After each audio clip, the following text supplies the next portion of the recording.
Hey, welcome to our explainer. You know, it's funny. Sometimes the biggest, most amazing ideas are hidden in the most obvious places, tucked away inside something we see every single day. Today, we're going to go on a little linguistic treasure hunt. And our map? Well, it all starts with one of the simplest words you can imagine. And there it is, our subject. Just three little letters, making up a word that, let's be honest, every single one of us knows. It seems so simple, right? Almost kind of boring. But trust me on this. This tiny word is the key that's going to unlock a huge concept about language itself. So, here's the game plan. We're going to start with this word we all know. Then we'll do a quick anatomy of its definition, break it down. After that, we find this totally unexpected clue hiding inside. And that is going to lead us to the main event, unlocking this whole fascinating world of what's called basic English. Okay, so let's start where anybody would, with something familiar, like a dictionary entry. We need to get our bearings, set a baseline, before we can dig in and find what's really going on beneath the surface. All right, now we're going to dissect what actually makes up a typical dictionary entry. We're using the Simple English Wiktionary as our guide here. Think of it like we're taking apart an engine, just to see how all the little pieces work together. First thing you always see? The basics, the pronunciation. For this word, it's rat. No surprises there, right? This is just standard stuff for any dictionary.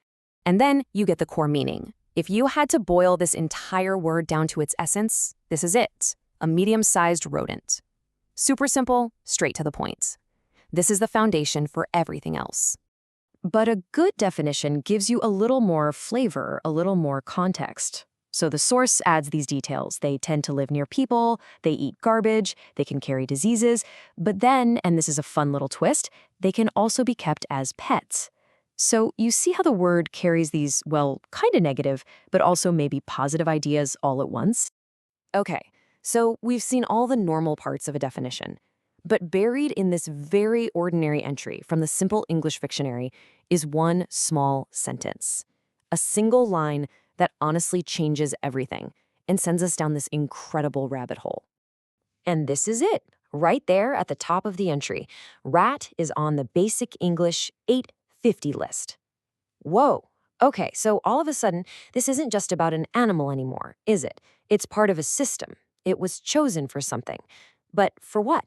And that is the billion-dollar question, isn't it? This one little note completely reframes the entire word. It's not just any word, it's a special word.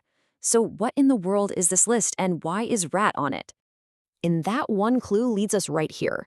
So for this last part, we're finally going to answer that question. We're zooming way out from a single three-letter word to look at this entire system that was designed to, believe it or not, simplify the whole English language. This is the magic number, 850. That's it. That's the number of words someone decided were absolutely essential, enough to make up a basic version of English. So this list has a name, of course, the Basic English 850, or BE 850.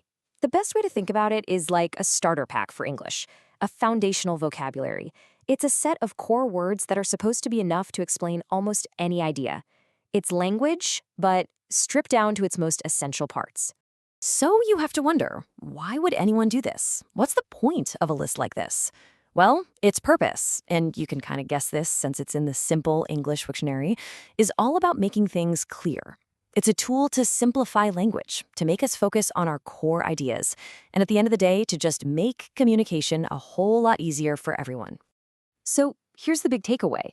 We started with a common animal, and we ended up with this really profound idea about communication. The word rat was chosen for this special list because it stands for a basic, fundamental, easily understood concept. It's not just a word, it's a building block for explaining the world. And all of this leaves me with a final big question for you to think about. If you had to boil down the entire English language to just 850 words to explain absolutely everything you needed to, which words would you pick? What really makes a word essential? Pretty wild to think about, right?